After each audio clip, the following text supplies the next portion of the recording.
Hello coders, and welcome to How to Fix. In today's video, we'll be focusing on a new bug that you might find challenging to solve. So without further ado, let's dive into today's bug. Let's now execute code 1 to generate the error and observe the outcome. Here's the explanation and the solution to the problem. Do take a moment to pause the video to understand the explanation. Let's now correct the code and take a look at the resulting outcome.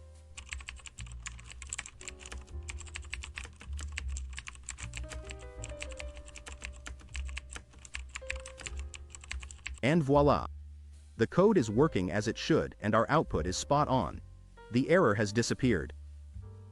That concludes today's video. If you found this tutorial useful, be sure to give us a thumbs up and subscribe to our channel for more troubleshooting videos.